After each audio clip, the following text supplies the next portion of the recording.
Now if I have multiple things open, let's say we have Bear open, I'm going to hit my home button. Safari, hit my home button. App Store, let's hit my home button. These are all technically open right now. Now they're not using the same type of power as a computer, so I'm not going to be worrying about draining my battery life or not, but they're kind of in a standby mode waiting for me. If you double click that home button, again that's that button right at the bottom of your screen, so quick double click, you're going to see all of your apps appear on the left hand side. So these are all the standby apps waiting for you. Now if you're somebody like me that I use a lot of apps per day, probably not best to keep all of those in standby. A, because it's hard to go through. You can no longer switch easily between things, but also because it can take a little bit of processing power, specifically if it's running background processes. So if I wanted to close one of these apps, let's say I no longer need Bear, I slide over to where it's front and center screen and I slide my finger straight up and it goes away. And that closes the app all of the way.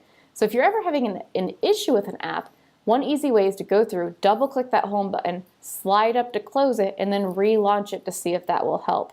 Now the reason they have this feature in here is not just for closing, but also to switch quickly between apps. So if I'm in the App Store here and I want to quickly go over to Safari, I double click my home button, click on Safari, and it brings me right over. Now you can also use hand motions for this.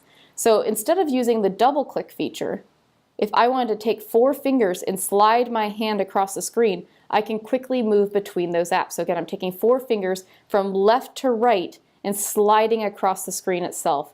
If I'm at the farthest most app like settings here, you can see it would just bounce back. It doesn't let me do anything. So again, I'm going to double click my home button and I'm going to go back over to settings. If I wanted to close it, double click, slide my finger straight up, and I can close those apps down. Now you can also multitask. This is something that's fairly new to iPads. So if I'm constantly using my email and my notes and my Safari at the same time, I can run 2 apps at the same time. So let's pull up Safari here. And let's say I want to bring something else in. If you take one finger and slide from the right-hand side, all the way from the black bezel or white bezel, all the way over to the right, this is going to bring down all of the different apps that you can do. So again, I'm just pulling straight down. And you can see here's apps that I can multitask with. So let's pull up my calendar.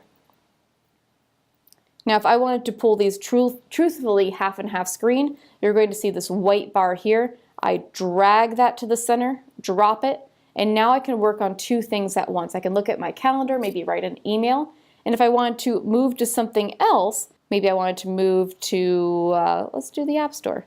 Pops right on over, so I can keep 2 things at once. When I want to go back to a full screen mode, I can either take this white bar here and drag to the right or drag to the left, depending on which one I want to move to full screen. So I'm going to take Safari and move that there.